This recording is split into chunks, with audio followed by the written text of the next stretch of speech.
I wasn't supposed to hear it. One sentence was enough to make me run from home, sit crying on a stranger's street, and accidentally change all of our lives forever. I shouldn't have heard that. The words barely formed on Emma's lips, dissolving into the quiet hallway before they could truly exist. She stood frozen behind the wall, her small hands clenched tightly around the wrinkled fabric of her blue dress, as if holding it together might somehow hold her world together too. The house felt different that evening, heavier than usual, filled with a strange tension she couldn't name but felt pressing against her chest. The voices came from the kitchen. Adult voices. Low, careful, broken in places where they tried to sound calm. Emma didn't mean to listen. She had only been walking down the hallway, looking for her mother, wanting to ask for a glass of water or maybe just a hug, but then she heard her name and stopped without understanding why her feet refused to move. "The doctors are sure," a man said quietly. "There's nothing more we can do," another voice answered, trembling despite the effort to keep it steady. "The cancer has spread too far. We should prepare her." Emma didn't know what cancer was. She didn't know what spreading meant. But she understood the silence that followed, the kind of silence that felt wrong, the kind that made her stomach twist. "How much time?" someone asked. A pause. "Too long." "Not much." Emma's breath caught in her throat. Her heart began to beat faster, louder, as if it were trying to escape her chest. She leaned back against the wall, afraid her legs would give out if she didn't. Her fingers trembled, and she pressed them to her mouth to stop herself from making a sound. They were talking about her mom. Her mind refused to accept it. Moms didn't leave. Moms didn't disappear. Moms tucked you into bed, brushed your hair, kissed your forehead even when you pretended to be asleep. Whatever they were saying had to be wrong. Adults were wrong sometimes. They had to be. "We shouldn't tell Emma yet," her aunt's voice said softly. "She's too young." That was when something inside Emma broke. Her eyes filled with tears, blurring the hallway, the pictures on the walls, the familiar place that suddenly didn't feel safe anymore. She turned slowly, step by step, moving as quietly as she could, as if the floor itself might betray her. Every sound felt too loud, every breath dangerous. She reached the front door and stood there for a moment, staring at the handle. Her reflection in the glass looked small and scared, her blonde hair messy, her blue eyes red and wide with fear. She didn't put on her shoes. She didn't grab her jacket. The house that had always been her shelter now felt like a cage built of terrible words she couldn't erase. Emma opened the door and slipped outside. The evening air was cold, shocking against her skin, but she welcomed it. It hurt less than staying. She began to walk, then run, her short legs moving as fast as they could, tears streaming down her cheeks as sobs finally escaped her chest. The streetlights blurred into long streaks of yellow, and the houses passed by without meaning. She didn't know where she was going. She only knew she couldn't stay in a place where her mom was dying. If she ran far enough, maybe the words wouldn't follow her. Maybe none of it would be real. But the farther she went, the heavier her heart became, and by the time her legs gave out and she slowed to a stop, all she could do was cry, small and alone, in a world that had suddenly become terrifyingly big. Emma no longer knew how long she had been walking when her feet finally began to ache in a way that felt sharp and unbearable. The cold pavement pressed through the thin soles of her socks, each step slower than the last, until she simply stopped moving altogether. Her sobs had grown quiet and uneven, turning into soft hiccups as she wiped her face with her sleeve, smearing tears across her cheeks without really noticing. The street around her was unfamiliar, lined with tall fences and carefully trimmed hedges, the kind of place that felt too perfect and too distant to belong to someone like her.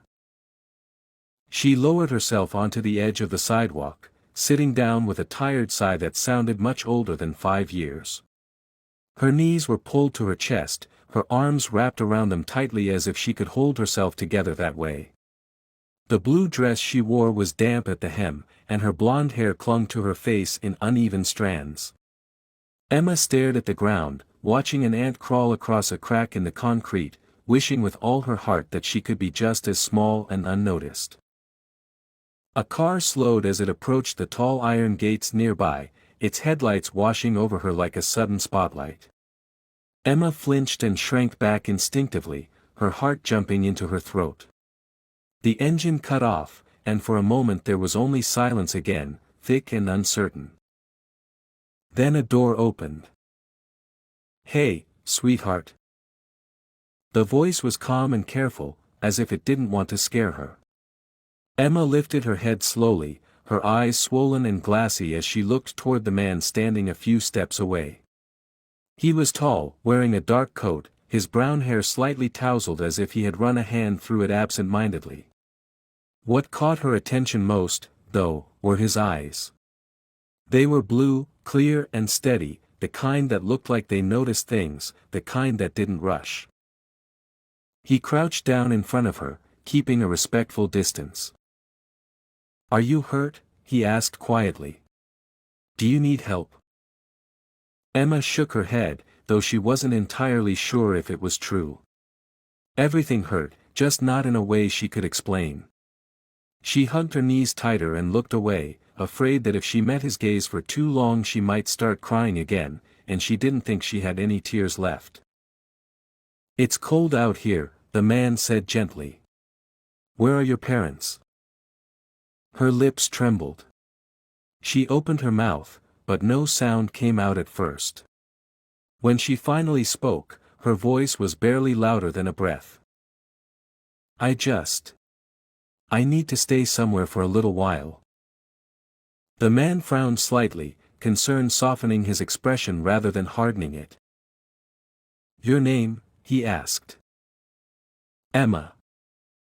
"I'm Michael," he said, offering a small, reassuring smile. "Emma, people usually don't sit alone on the street this late unless something's wrong." Emma swallowed hard. Her chest tightened, and before she could stop herself, the words slipped out, tangled and fragile. "I heard something I wasn't supposed to hear." Michael didn't interrupt her. He simply listened, his attention fully on her, as if nothing else in the world mattered at that moment. "They were talking about my mom," Emma continued, her fingers curling into the fabric of her dress. "They said she's going away. I don't want that to be true." Something shifted in Michael's eyes, something heavy and familiar. He took a slow breath and nodded, as if he understood more than he let on. "You ran away," he said softly, not as an accusation, but as a fact. Emma nodded. "I couldn't stay," she whispered. "Please, can I stay with you? Just for a little bit." For a brief moment, Michael hesitated. His house loomed behind the gates, large and silent, a place built for one person and his routines, not for a child with tear-streaked cheeks and shaking hands. He had spent years surrounding himself with walls, both physical and emotional, believing that distance was safer than attachment. But looking at Emma, small and trembling in the cold, he realized that some walls deserved to be opened. "All right," he said finally, his voice steady but warm. "You can come inside. We'll figure things out together." Emma slowly stood, her legs unsteady as she took his outstretched hand. His grip was gentle but sure, and as the gates opened and she stepped into a world that was completely unfamiliar, she felt something she hadn't felt since she ran from home. For the first time that night, she felt a little less alone. The house was nothing like Emma had imagined as she followed Michael inside, her small hand still wrapped around his as if letting go might make everything disappear. The door closed behind them with a soft, heavy sound that echoed through the wide entrance hall, and Emma flinched slightly, suddenly aware of how quiet it was. Not the comforting quiet of bedtime at home, but a deep, empty silence that felt unused, as though no one had spoken loudly or laughed there in a very long time. The space around her seemed enormous. The ceilings were high, the walls pale and clean, decorated with paintings she didn't understand and furniture that looked too perfect to touch. Her footsteps sounded small against the polished floor, and she instinctively moved closer to Michael, her fingers tightening in his sleeve. Everything smelled faintly of wood and something sharp and expensive, a scent that made her miss the warm, familiar smell of her mother's kitchen. "You can sit here," Michael said gently, guiding her toward a large table in the dining room. Emma climbed onto the chair with some difficulty, her legs dangling far above the floor. She swung them slightly without thinking, a nervous habit she had when she didn't know what to do with herself. Michael disappeared for a moment and returned with a mug wrapped in both his hands. "It's warm," he explained as he set it in front of her. "Just tea. You don't have to drink it if you don't want to." Emma curled her fingers around the mug, feeling the heat seep into her palms. It was soothing in a way she hadn't realized she needed. She took a small sip, then another, her shoulders relaxing just a little as the warmth traveled through her chest. Michael watched her quietly, leaning against the counter across the room. He looked slightly out of place in his own house, as if he wasn't used to sharing the space with anyone else, especially not a child. Emma noticed that there were no toys anywhere, no drawings on the fridge, no signs that a little person had ever lived there. It made her chest ache in a new, confusing way. "Do you live here alone?" she asked suddenly. "Yes," he answered honestly. "I always have." Emma nodded, absorbing that without comment. After a few moments of silence, she spoke again, her voice softer this time. "Your house is very quiet." Michael smiled faintly. "It is," he agreed. "I never really noticed how quiet until now." Emma stared into her cup, watching the steam rise and disappear. The room felt safe, but her thoughts kept pulling her back to the words she had heard earlier, to the fear that clung to her no matter where she was.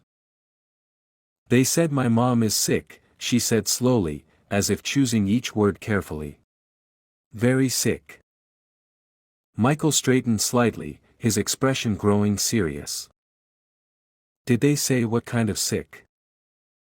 Emma shook her head. "They just said she won't be here for long," she whispered. "But moms don't leave, right?" Her eyes lifted to meet his, wide and searching, desperate for an answer that would make sense of the world again. "No," Michael said after a moment. "They're not supposed to."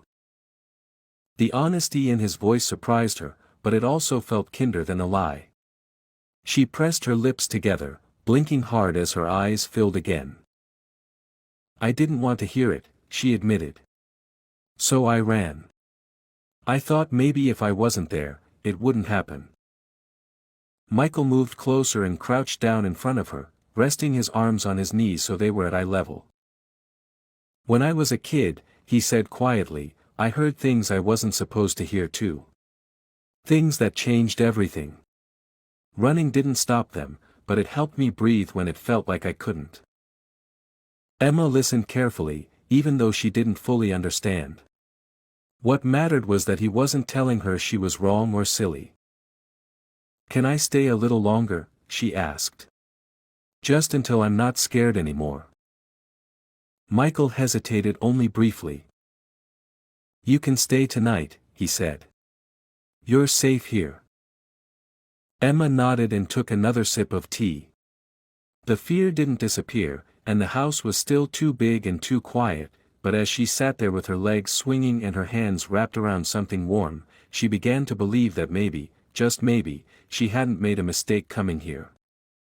Morning arrived quietly, slipping into the house through tall windows and spreading pale light across the walls as if it were unsure whether it was welcome there.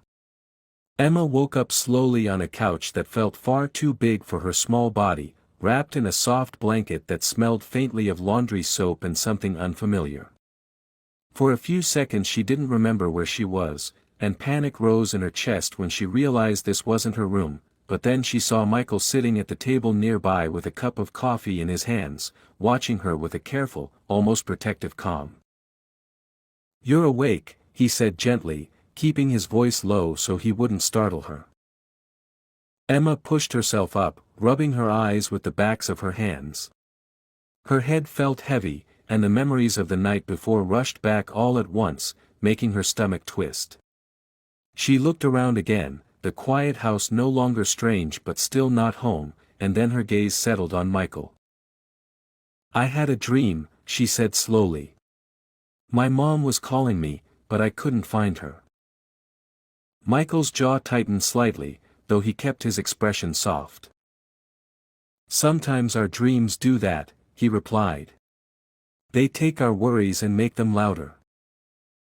Emma nodded, pulling the blanket closer around herself. She hesitated, then asked the question she had been holding inside all night. "Are they looking for me?" "Yes," Michael answered honestly. "And that's not a bad thing. It means they care." Not long after, the sound of a car outside broke the stillness. Emma froze, her fingers gripping the blanket, fear flashing across her face before she could hide it. Michael stood and moved closer to her. "You're not in trouble," he said quietly. "I'll stay with you." The front door opened soon after, and two police officers stepped inside, their expressions calm and professional. With them was a woman Emma recognized instantly, her aunt, her eyes red and swollen as if she hadn't stopped crying all night. "Oh my God, Emma," her aunt whispered, rushing forward and dropping to her knees. "We were so scared." Emma didn't move at first. She looked back at Michael, as if asking permission to leave the safety she had found. He gave her a small nod, reassuring rather than dismissive, and she finally allowed herself to fall into her aunt's arms.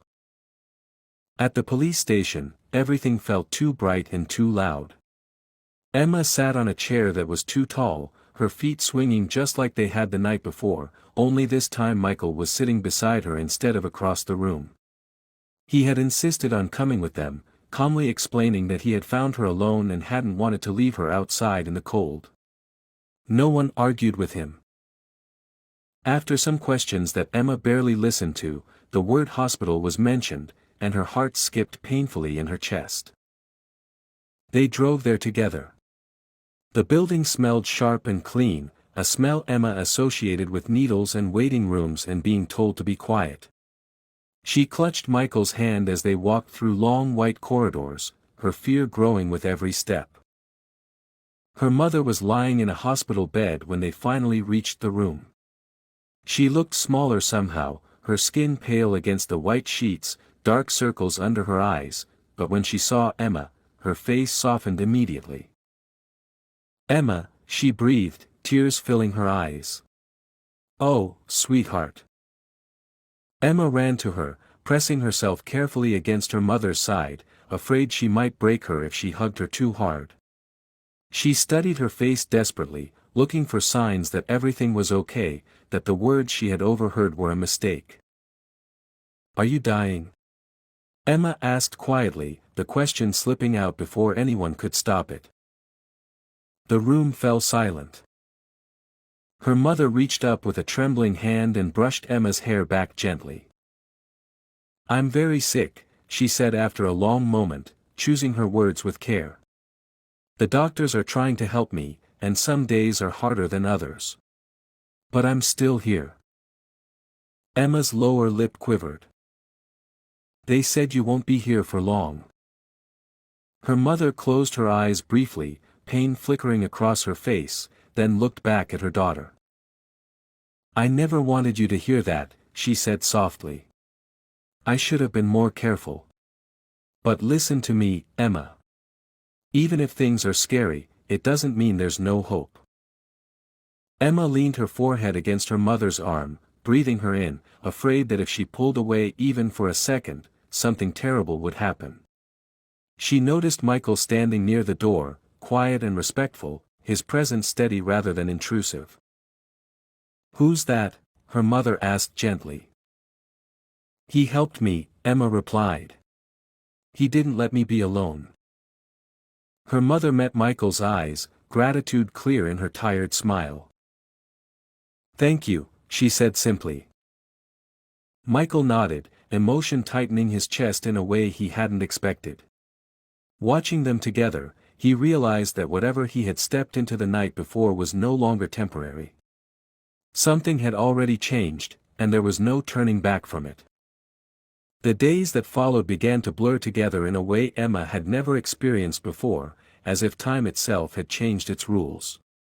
Mornings were no longer about cartoons or choosing which shoes to wear, but about hospital visits, quiet car rides, and adults speaking in lowered voices when they thought she wasn't listening. Michael became a constant presence without ever announcing himself as one, appearing beside her chair in waiting rooms, holding doors open, kneeling to her level when she grew too quiet, as if he understood that silence was when fear grew the loudest. He drove them to the hospital almost every day. Sometimes Emma's aunt came too, sometimes it was just the two of them, the car filled with soft music and long pauses that felt oddly safe. Emma would sit in the back seat, her forehead resting against the cool window, watching the city pass by while her thoughts stayed tangled around one question she was afraid to ask again. Michael never forced conversation, but when she spoke, he always listened, even if what she said came out confused or unfinished. Her mother's condition went up and down in ways Emma couldn't predict. Some days she smiled and joked, brushing Emma's hair with weak but careful fingers, telling her stories about when she was a baby. Other days she was too tired to speak much at all, her eyes closing often, her breathing shallow and uneven. Emma learned to read those days quickly and adapted without being asked, sitting quietly beside the bed, drawing pictures and placing them carefully on the table where her mother could see them when she woke. One afternoon, after a particularly hard visit, Emma followed Michael out into the hallway and tugged on his sleeve. "Is she losing?" she asked in a small voice. Michael stopped walking. He knelt down in the middle of the hallway, ignoring the people passing by, and met her gaze. "She's fighting," he said slowly. "And some fights are harder than others. But fighting means she hasn't given up." Emma studied his face, searching for cracks, for fear, for the truth hidden behind gentle words. Whatever she saw there seemed to settle something inside her, because she nodded and didn't ask again. At Michael's house, things began to change almost without him realizing it. A small toothbrush appeared in the bathroom next to his. A night light was plugged into the wall near the couch where Emma slept, because she had admitted in a whisper that the dark made everything feel worse. One evening he came home with a coloring book and crayons, unsure why he felt nervous about it, only to watch Emma's face light up in a way that made his chest ache. "You got these for me?" she asked, incredulous. "I thought you might like them," he replied, suddenly unsure of himself. She sat at the table for hours that night, humming softly as she colored, filling the silent house with something warm and alive. Michael worked nearby, glancing up more often than necessary, realizing how empty the space must have been before her voice filled it. Late one night, after Emma had gone to sleep, Michael stood alone in the kitchen, staring at his phone. He had spent years using his wealth to build distance, to ensure control, to avoid the kind of helplessness he felt now. Finally, he made a call, then another, then several more, speaking quietly but firmly, arranging consultations, second opinions, options that had not been mentioned before. He told himself he was simply helping, that this was logical, that it made sense to use what he had. But when Emma woke up crying from a nightmare and called his name instead of her aunt's, he understood the truth he had been avoiding. He went to her immediately, sitting on the edge of the couch as she clung to his shirt, her body trembling. "I dreamed she was gone," she whispered. "And I couldn't find you either." Michael wrapped his arms around her carefully, holding her as if she were something fragile and irreplaceable. I'm here, he said quietly, pressing the words into the moment like a promise. I'm not going anywhere. Emma's breathing slowly steadied, her grip loosening as sleep pulled her back under. Michael stayed there long after she drifted off again, staring into the dim room, fully aware that whatever he had promised her, he would now have to keep. The change came slowly at first, almost quietly, the way bad news sometimes does when it doesn't want to be noticed right away. Emma sensed it before anyone told her, in the way the adult smiles became strained and their voices dropped even lower than before, in the way Michael's phone rang more often and his jaw tightened every time he read a message. The hospital visits grew longer, but the conversations inside the room grew shorter, filled with pauses that felt heavier than words. Her mother slept more. When she was awake, she seemed to drift in and out of focus, her gaze lingering on Emma as if she were trying to memorize every detail of her face. Emma sat beside the bed every day, her small hand wrapped around her mother's fingers, afraid that letting go would somehow speed up what was coming. One evening, after hours of waiting, a doctor finally asked Michael and Emma's aunt to step into the hallway. Emma watched them leave the room, her chest tightening as the door closed behind them. She stared at her mother, who gave her a tired smile. "Hey, baby," her mother whispered. "Come closer." Emma leaned in, pressing her forehead gently against her mother's arm. "Am I being good?" Emma asked softly, the question carrying more weight than it should have. Her mother's eyes filled with tears. "You're being so brave," she said. "Braver than I ever wanted you to have to be." When the adults returned, Emma didn't need anyone to explain. She saw it in her aunt's trembling hands, in the way Michael's face looked carved from stone, controlled but breaking somewhere deep beneath the surface.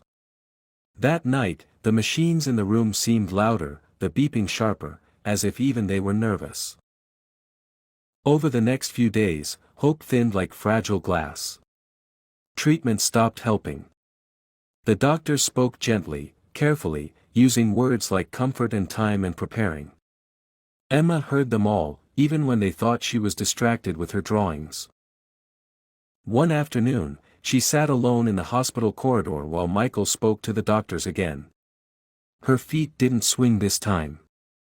They stayed still, planted on the floor as if she were afraid to move at all.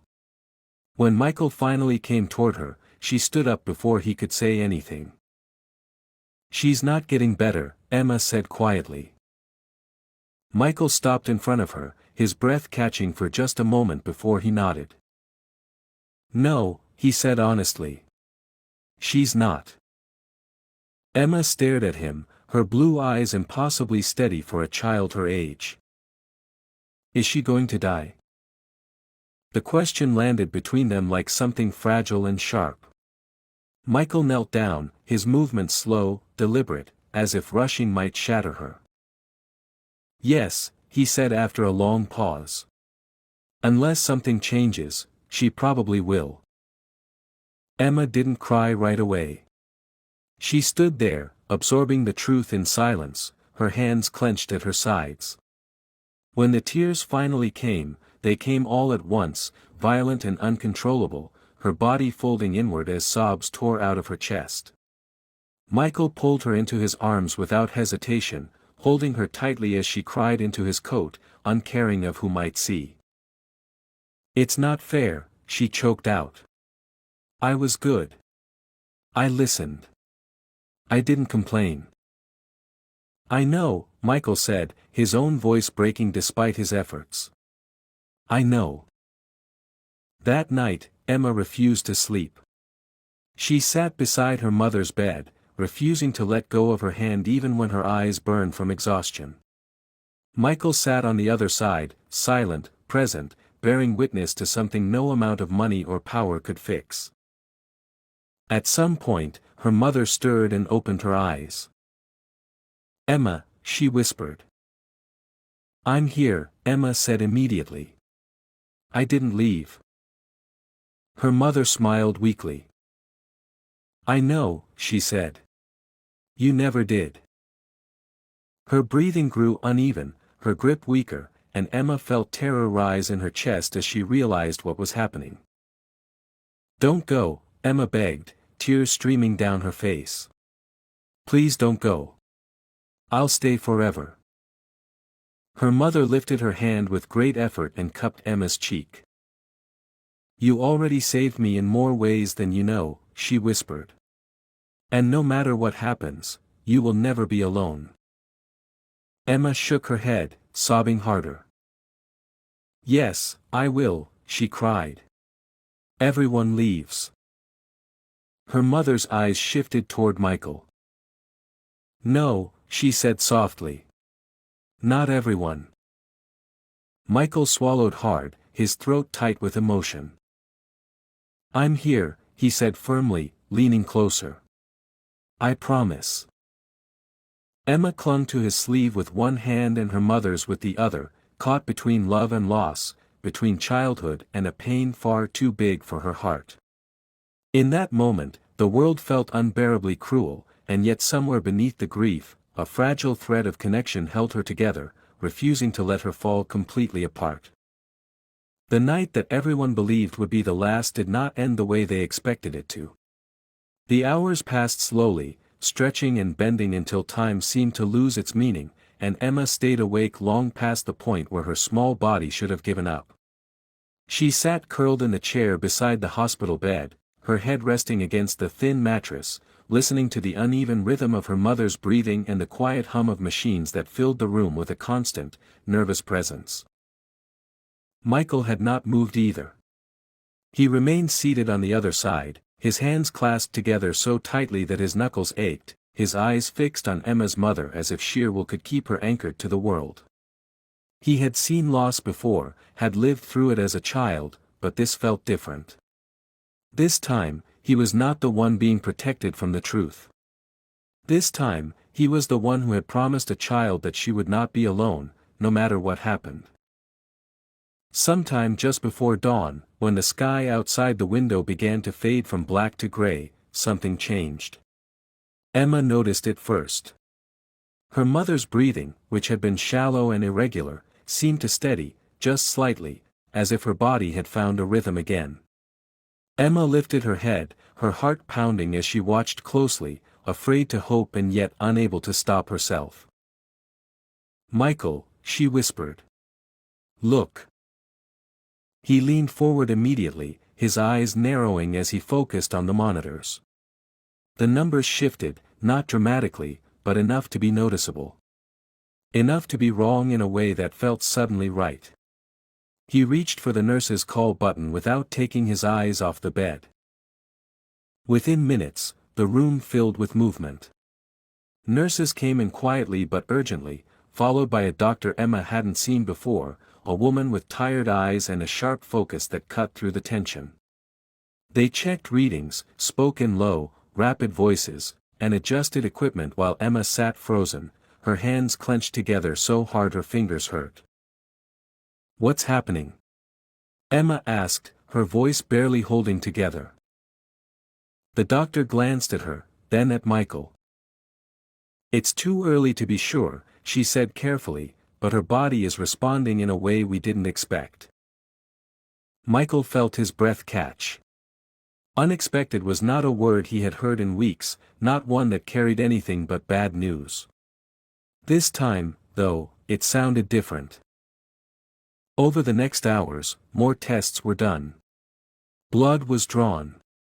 Scans were ordered.